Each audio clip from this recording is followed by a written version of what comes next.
you touched on earlier that as you were progressing through your healing journey personally, but also healing other mm, people, you mm, suddenly came across this idea that you could feel things, mm, or that you had like an intuition that was telling you to do things. And so I'm like, from a at least finance perspective, very interested in investing and decision making. How do you decide to do stuff from a point of yeah, making money? But it's not just about making money life. It's about actually having great relationships, having mm, a healthy body, having great mm, experiences. And those are ways that you can invest in as well. They just aren't necessarily financial returns. yeah, So how did you first kind of come across, let's say, your superpowers? mm. And like initially, it must have been kind of confusing. You're like, this, no one's told me this is allowed. And like, yeah, how did you figure that out? I guess I'm going to pop back to that, but one thing I just wanted to touch on what you were saying is investing in these parts, investing in your body. And it's not always about just finances or these things, but it's, for me, actually getting people to tune into and become aligned in their own body. So our body Wow. breathes, speaks, feels, and when you are making decisions, regardless of what aspect of your life, your body is constantly giving you biofeedback. Your body expands when something is right and it contracts when something is wrong. So creating this awareness in feel, sensation, breath, energy in our own body, we can feel what is aligned with our purpose, with our soul, with ourself in a choice versus something that's contractually wrong, something that causes contraction in our body. So, yeah, in terms of making decisions in our life, my thing is really about helping people become more in tune with their own body. And so for me, it took getting smashed to find that attunement, that alignment, that sensorial awareness. Um, my goal is not to fix people, but just to help them become aligned in themselves. Because when they can do that, they make better decisions, they say better things, they have better thoughts, because they're constantly stepping into alignment for themselves of what really matters. And when they do that, their body is better. And when they don't, their body, if they're off that path a little bit, they'll get a little injury. If they continue off that path, they'll get a bigger injury. And if they're really not going the wrong way in life, they'll get slammed. And so that was the path for me. I really believe there's a path that we're here and destined for, and that we can use our body as a barometer to speak and feel as to whether we're going in the right direction. Cool. And good, another good bit of context again as myself. So Mm, I had a session with you recently, and I was talking you through the ongoing discussion that I have with my wife about like where we're going to live as a family, and mm, can we afford some real estate, and if so, how do we do it in a way that doesn't um, kind of give up all of the great work we've done in building our Bitcoin position. And it's an mm. ongoing discussion, but I mentioned a couple of addresses to you, and you're like, "Ooh, that one feels good." And and it's like I actually find that very, very useful. And Yeah. there's not many people out there that might say, "Oh, I'm going for a session with someone who calls himself an osteopath, but frankly is doing all this other cool stuff Mm, because I'm about to make a financial decision." And like, in mm. some ways, it's kind of like going to see the wizard, isn't it? The druid around the corner. Like, but this has been happening for so Yeah. long, and why Yeah. wouldn't you use that Yeah. tool when it Yeah. actually exists?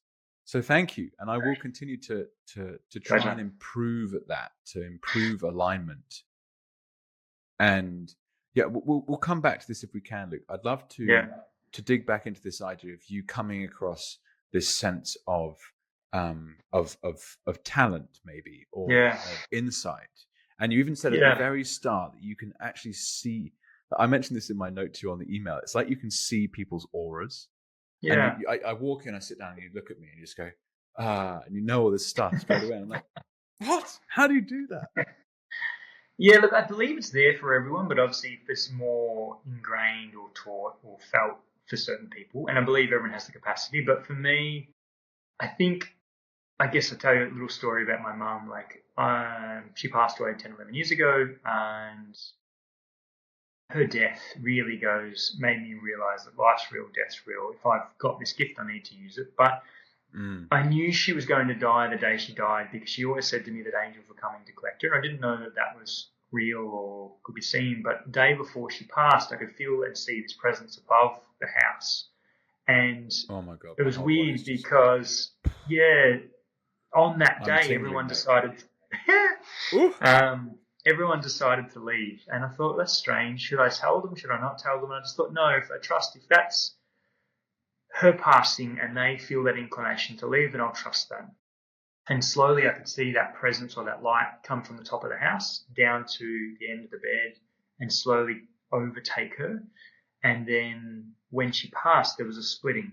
So there was part that stayed in the house and there was part that shot off in light, like literally like a bolt of lightning.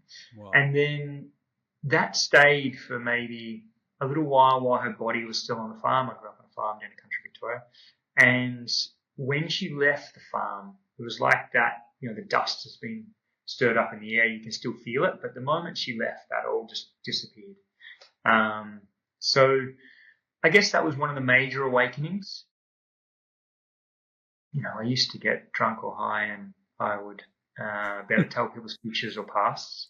And so I knew that there was something there, but I didn't really want to tap into it and I didn't really want to acknowledge it. But as those inhibitions broke down, I was more free.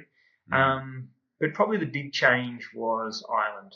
I believe, I've got Scottish and English heritage, but when I went to Ireland, all the hairs on my body stood up, and I'd never been to a country where mysticism was so heavily ingrained and just part of society, and it really changed something. It really awakened something in myself, and I was there, and I left, and I was like, okay, I need to continue to do my osteopathy work, but branch out into some other facets of work beyond osteopathy, and I've had to sort of separate those for sort of a legal sense, but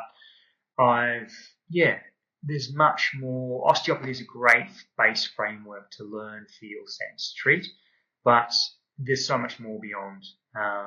And so I made that decision. I started work for myself, and I was really then free to sort of go on and do bits of different other work as well as osteopathy to really help people at the level that I believe is possible and the level that I seek for myself.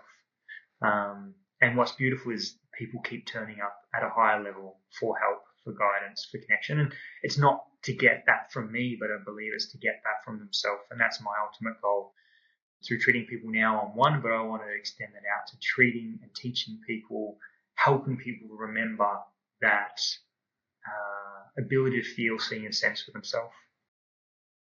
And I've had a few conversations on the podcast recently where people have mentioned one's resonance and the power of resonance for opportunity and people in your life falling away, but other people appearing. And so I would argue that the experience that we are having as a family unit, so my wife and my 3 children being treated by you, and but it was just the turn of 2025, so probably January Lauren turned up. And that's about resonance. As we've just matched, essentially. It's like, no, this is the right guy to go and talk to at this time. And that might shift again at some point. But honestly, my whole body just tingled, all the way down, really strong when you were talking about angels and your mother. And that's, I can't deny that feeling. What the hell just happened? I feel like I'm like, well, there's a truth. I'm not on drugs, but it was like electricity or something. Whoa. Yeah.